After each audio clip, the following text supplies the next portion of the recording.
everyone, my name is Amber, welcome back to my channel. Today I want to talk about all of the books that I've been reading with my book club in the last year and a half since it's been running. If you don't know, I am part of the Space Sirens book club. The history behind it is basically that I started a group chat. We decided last year that we wanted to do buddy reading and we started a book club so other people could join in as well. But like I said, we've been doing it for about a year and a half now. I think we've read 15 books at the time that I'm recording this, and then we have a 16th book coming up as well. So I just wanted to talk through the books that we've chosen and why we chose them, which ones we've ended up reading, or I've ended up reading. I think other people have read more than me because there were a couple that I didn't get to, but I have actually read the majority of them, so I'm going to go through in order. The first one we picked was Mexican Gothic. So the theme of Space Sirens is that we read the idea was that we would read sci-fi and fantasy, but Mexican Gothic was horror, but it was everywhere last summer, so we wanted to get in on the hype and we decided to just include it because even though it's horror, like, it's speculative, it's fine. So this was our first one and I ended up very much enjoying it. I think I gave it 4 stars at the time. It's probably more of a 3.5 now, but I did very much enjoy it. I really liked the gothic horror side of things, which was the majority of the book. There was some weird things with like fungus or mushrooms, which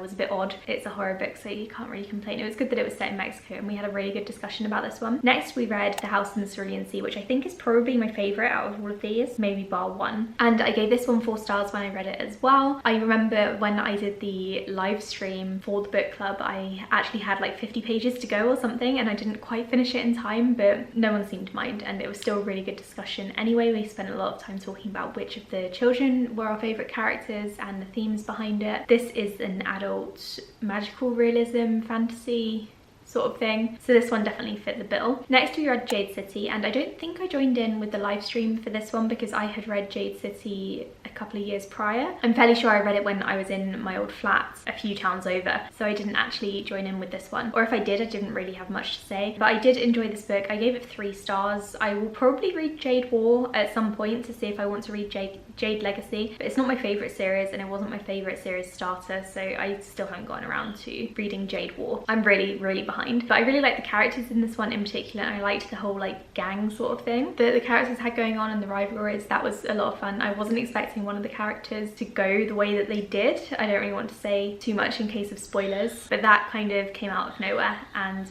shocked me a lot. I think it shocked everyone. So next we chose Incendiary, which is a YA fantasy. I think this is the first YA book that we chose, and I really enjoyed this one. I gave it 4 stars. So this one is kind of a generic YA fantasy. It covers a lot of typical YA tropes, but it's still really well written, and I think if you enjoy tropey books and you go in knowing what you're going to get, then this is probably a book for you. It's very fast paced, the characters were very enjoyable to read about, and there's probably, I haven't read the sequel yet, but there's probably a ship that I will very much enjoy. So the next book we chose was Black Sun. This is adult fantasy this time. As you can see, there's a lot of fantasy in here. And I didn't read this at the time, but I did read it last month and I gave it 4 stars. So at the time, I think we decided to read it like last November or December, and I was just not in the right headspace for any more fantasy or sci-fi. So I read the first few pages, maybe the first couple of chapters as an ebook, and I had to put it down because I was just not getting into it. But then I picked it up when I was in the right mindset last month and I really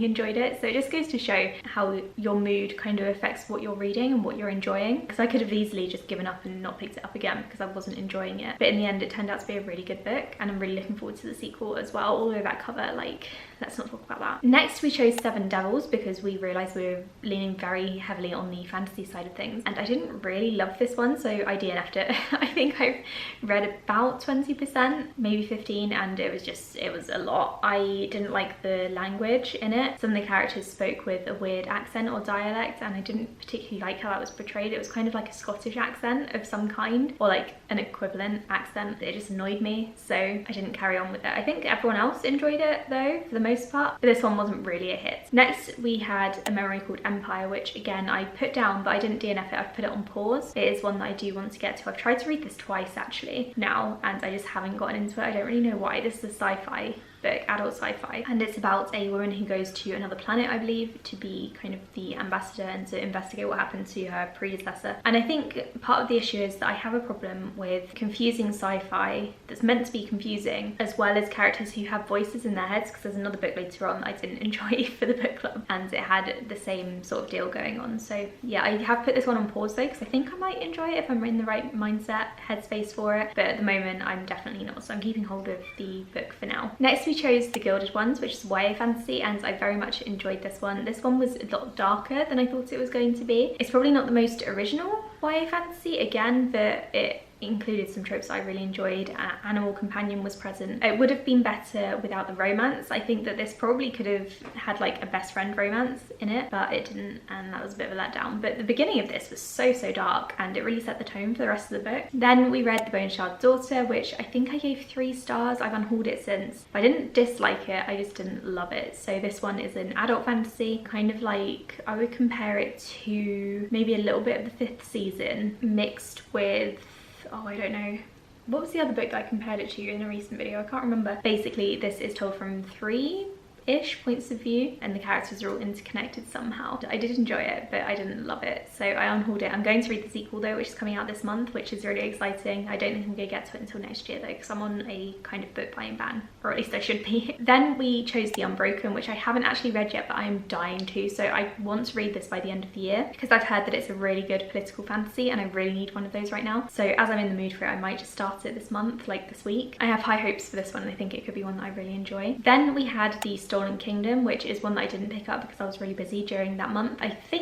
I don't know if this is YA or not, but it's a fantasy book, it's a retelling, and it is one that I do want to get to in the future. It sounds really good, and I think all the books in this series are retellings of various other things. I believe this one is a retelling of Aladdin. Then we read The Space Between Worlds, and this is another one that I had read prior to the book club choosing it, so I didn't actually join in with this one because I liked it, but I didn't love it enough to reread it. I don't think I joined in with the live show actually either, but this is a book that I very much enjoyed. I gave this one 3.5 stars. It's about like parallel universes, and I love that whole concept, so this was perfect for me. I just wish they'd spent more time on that instead of kind of on the dystopian side of things, if that makes any sense. It probably doesn't if you haven't read the book. Then there was We Hunt the Flame, which is a book that I've tried to start 3 times now, and I still haven't gotten into it. So the first time I tried to buddy read it with my friend Justine, who is also part of the book club, but this was like separate, and neither of us could get into it, so we put it down. And then we chose it for book club, and I started reading it, and I got into it a bit more that time, but again, I wasn't really in the mood for a fantasy book, so I put it down on pause, and then I tried to pick it up again recently, but again, not in the mood for fantasy at the moment, apart from The Unbroken, I suppose. So I'm waiting until I'm in the mood for a desert fantasy, because I know I'm going to love this one when I'm in the right headspace for it, but I'm not right now, so I still haven't read this one, but I'm expecting to love it. And then we have Nine Fox Gambit, which I didn't enjoy. I gave this one 2 stars, but to be honest, it's probably more of a 1. It was very confusing, unnecessarily so. I think it was supposed to be confusing, and everyone who's read it and has enjoyed it has kind of said like, let go, let the author lead you and sort of go along with it, but I don't like to do that. I like to know what's going on, otherwise I feel silly or unintelligent. So yeah, I didn't love this one. This one was not a great pick, and it was also really hard for me to talk about because I didn't enjoy it, but everyone else did, so I felt kind of out of place. Not out of place, but I felt I was the odd one out because everyone else seemed to really enjoy it. But I won't be carrying on with that series. I do need to recap it though somehow, even without really understanding it, so that's going to be interesting. Our most recent pick was Summer Suns, and I DNF'd this one because it contained some themes, a relationship that triggered me a bit, so I put it down, didn't really want to pick it up, and I don't think, no, we haven't done the live show for it yet, and I probably won't be taking part, partly because I'm busy and partly because I DNF'd the book quite early on, so there's not really much point in me being on the live show. And then finally, for this year, our last pick is Iron Widow, which is a fantasy book. I don't know if this is like YA, no adult, or adult. I also don't know if it's like a mixture between fantasy and sci-fi, because I think it's about a girl who becomes a pilot to get revenge or something, and then she ends up leading a bunch of people, which sounds amazing. It's been getting 5 stars from absolutely everyone, and my friends all seem to really enjoy it, so I'm really excited for this one, and I just need to get myself in the right sci-fi fantasy mindset instead of just thrillers and horror all the time, and then I'm convinced that I'm going to really enjoy it. So I'm just having a look, and I think out of all of these, my favourite ones that we have read as a group together are The House in the Cerulean Sea, Black Sun, and probably Incendiary actually. So earlier on, I think I enjoyed the picks a lot more. We're having my book club is having a break over Christmas, and then we're going to come back in January, and we're going to be choosing 3 books at a time instead of announcing monthly. So I think that will really help me with my mood reading, because then I will know potentially 3 months in advance what the book is going to be, so I'll have a lot of time to kind of get into the mood and read it, instead of just finding out a few weeks before the live show. So I'm not really sure what's common for most book clubs because I'm not involved in very many, at least on the planning stages. Obviously I'm only involved with this one, but I'm excited to try out this new format, to be honest, because I think it would really help me, and I'm excited to start nominating. I think we need to focus on some more sci-fi, I think, because this is very fantasy heavy so far. Maybe some more YA sci-fi, we'll see. So yeah, let me know if you've read any of these books. Let me know if you've taken part in the book club before, if you'd be interested in it in the future. Talking about all of these again has reminded me of how kind of lucky I am to have such close booktube friends and to know people who are so enthusiastic about books. So it's been really nice to go back and look at the books we've been reading together, and I'm really looking forward to the coming year. So thank you all again so much for watching, and I'll speak to you all in the next video. Bye!